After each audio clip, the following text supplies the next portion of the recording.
Komisi 2 DPR bersama dengan pemerintah dan penyelenggara pemilu mensepakati adanya pilkada ulang pada 2025 jika kota kosong menang pada pilkada serentak 2024. Tentu kota kosong masih berpotensi menang pada daerah-daerah yang hanya memiliki calon tunggal pada 41 gelaran pilkada di November mendatang.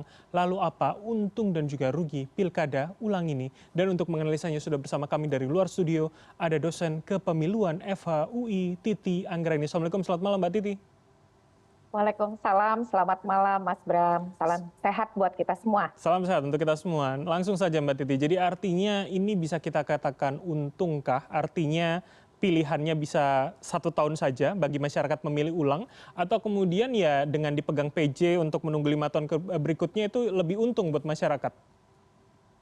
Pertama, ini bukan soal untung rugi ya, tapi soal memenuhi hak konstitusional warga negara.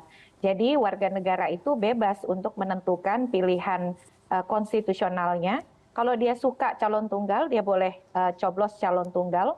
Kalau dia ingin pemimpin atau pilihan alternatif dan tidak setuju dengan calon tunggal, dia juga sah dan konstitusional memilih kolom kosong atau kotak kosong yang ada di surat suara. Nah, ketika kotak kosong yang menang atau kolom kosongnya mencapai suara mayoritas, maka pemilihan itu akan dinyatakan di dalam pasal 54D Undang-Undang Nomor 10 Tahun 2016 itu dinyatakan akan diulang, Mas Bram. Nah, diulang itu memang ada disebutkan pada tahun berikutnya atau jadwal sebagaimana ditentukan dalam Undang-Undang Pilkada begitu. Nah, kalau disuruh memilih antara apakah tahun berikut atau jadwal pilkada sesuai undang-undang, maka jadwal pilkada serentak berikutnya kan baru 2029. Betul. Mana yang lebih cocok dan lebih relevan, lebih visible bagi pemilih? Pertama, daerah itu perlu dipimpin oleh kepala daerah definitif. Walaupun penjabat misalnya punya kewenangan yang hampir mirip dengan kepala daerah definitif, tapi dalam banyak hal juga ada keterbatasannya. Selain soal legitimasi, soal relasi politik dengan DPRD, dan penerimaan masyarakat, antara yang dipilih dengan yang diangkat tentu berbeda. Dan juga akan ada diskriminasi nih Mas Bram, antara daerah yang punya kepala daerah dipilih langsung, dengan ternyata kalau pilihannya 5 tahun ya baru ada pilkada ulang, dia akan dipimpin kepala daerah penjabat selama 5 tahun begitu. Nah, dengan pertimbangan-pertimbangan itu, tanpa harus kemudian terlalu sulit memutuskan pilihan untuk secepatnya menyelenggarakan pemungutan suara atau kemudian pilkada yang diulang ya. Karena yang diulang itu bukan hanya pemungutan suaranya Mas Bram, tetapi keseluruhan rangkaian tahapan. Karena di pasal 54D Undang-Undang Pilkada itu disebutkan pemilihan yang diulang. Sementara pemilihan itu diulangnya kalau kita lihat rangkaiannya adalah tahapannya itu dimulai dari pemutakhiran data pemilih, lalu ada lagi pencalonan, kemudian kampanye, sampai pemungutan suara, rekapitulasi, dan penetapan pasangan calon terpilih, sampai juga pengusulan pelantikan. Jadi dalam hal ini, untuk kepentingan daerah, untuk kepastian pembangunan, dan juga untuk berjalannya demokrasi, maka pilihan untuk menyelenggarakan pemilihan ulang di tahun berikut adalah yang paling relevan dan yang paling logis untuk diberikan kepada daerah, Mas Bram. Oke. Dalam konstruksi itu kemudian itu memang rasanya menguntungkan masyarakat begitu, bisa memilih ulang siapa pemimpinnya. Tapi kemudian ini juga menjadi kritik kita dalam pilkada atau dalam pemilihan dalam tahun ini saja paling tidak adalah pilihan dalam pilihan. Jadi kita memilih pada calon-calon yang sebetulnya sudah dipilihkan oleh elit politik begitu. Bagaimana hal itu bisa menjadi salah satu solusi untuk kebuntuan masyarakat juga sebetulnya pada pilkada kali ini, Mbak Titi? Iya, untuk pilkada calon tunggal, memang pilihannya adalah antara calon tunggal atau kolom kosong atau kotak kosong ya. Lebih populer memang Mas Bram disebut kotak kosong atau blank vote lah kira-kira begitu ya. Nah itu memesankan kepada publik soal kalau Anda setuju dengan si calon tunggal, maka silakan pilih calon tunggal. Tapi kalau Anda tidak setuju, Anda merasa bahwa daerah perlu alternatif kepemimpinan yang lain, maka bisa coblos si kotak kosong atau kolom kosong yang ada di sebelah si calon tunggal.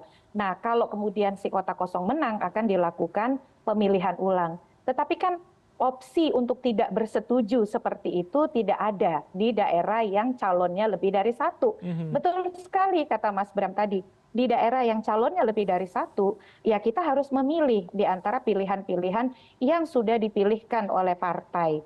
Nah, memang itu yang kemudian menjadi mekanisme pemilihan di negara kita. Di sejumlah pilkada, kalau berkaca di pilkada 2020, misalnya distorsi antara aspirasi masyarakat dengan calon yang diusung oleh partai, itu mengakibatkan tingginya suara tidak sah.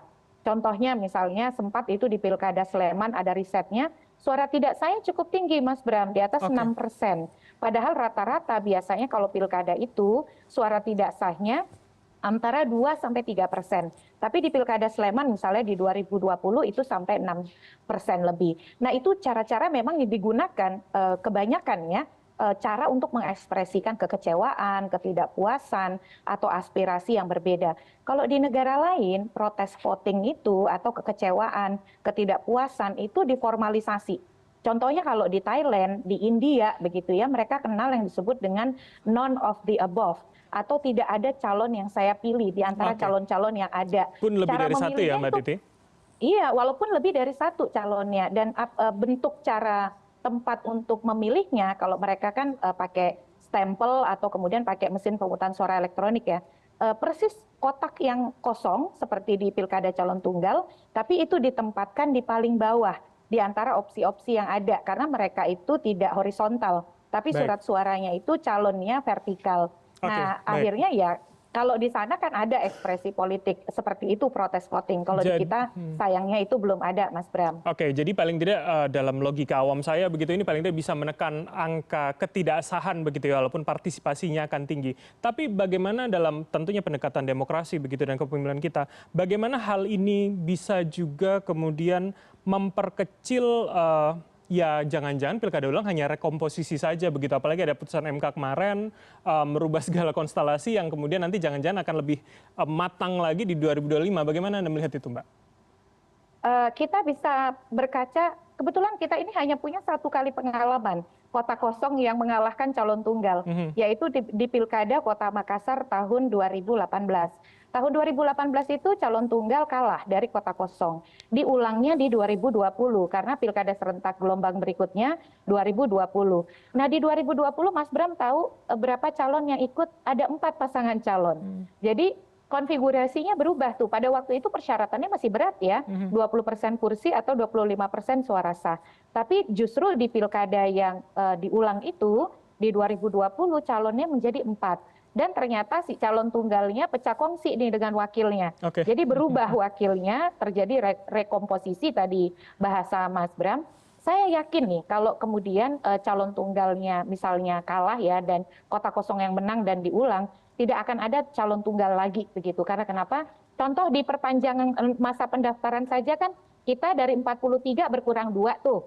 Bertambah calonnya di Pohuwato dan di Sitaro, Sulawesi Utara. Nah ini juga ada surat baru dari KPU ya yang mengatakan di surat 2038 waktu kemarin perpanjangan itu kan sempat ada calon yang ditolak-tolak oleh KPU ya. Baik. Karena ada prosedur yang katanya tidak terpenuhi. Itu kan dibuka lagi nih. Berdasarkan informasi KPU ada lagi yang mendaftar misalnya di Tapanuli Tengah, di Lampung Timur, di Manokwari, lalu di 4 Lawang. Nah, berarti kan akan ada potensi keberkurangan dari calon tunggal yang sejauh ini jumlahnya 41 itu, Mas Bram. Tapi kalau kemudian hanya 1 tahun, seberapa logika ideal itu bisa akan terjadi? Kelelahan Pilpres, Pileg, Pilkada 2024, bagaimana waktu yang sempit dengan mengulang seluruh pola tadi, kita juga bisa berharap bahwa akan ada calon-calon yang lebih fresh begitu yang disajikan pada masyarakat, Mbak? Iya, kalau saya optimis ya, karena kenapa? Kalau sampai calon tunggal itu kalah, artinya masyarakat itu benar-benar mengkonsolidasi diri dalam bentuk protes voting ya, atau kemudian bisa dikatakan perlawanan politik kepada hegemoni calon tunggal. Calon tunggal di 2024 itu Mas Bram nggak main-main. Minimal partai yang mengusung tuh 10. Rata-rata itu 12, 15, 18. Jadi kalau sampai kemudian kalah oleh pemilih, artinya itu hukuman politik yang luar biasa.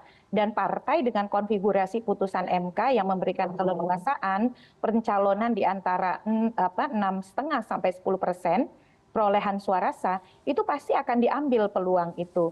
Jadi kalau menurut saya sih justru kalau sampai kalah artinya itu betul-betul masyarakat mengkonsolidasi, menunjukkan identitas dan aspirasi politiknya secara tegas, dan partai politik pasti tidak akan berani untuk kemudian mengajukan calon tunggal lagi karena hukumannya sudah sangat nyata begitu ya, dan konsolidasi pemilihnya sudah juga sangat kuat di dalam pilkada yang berlangsung sampai membuat si calon tunggalnya kalah.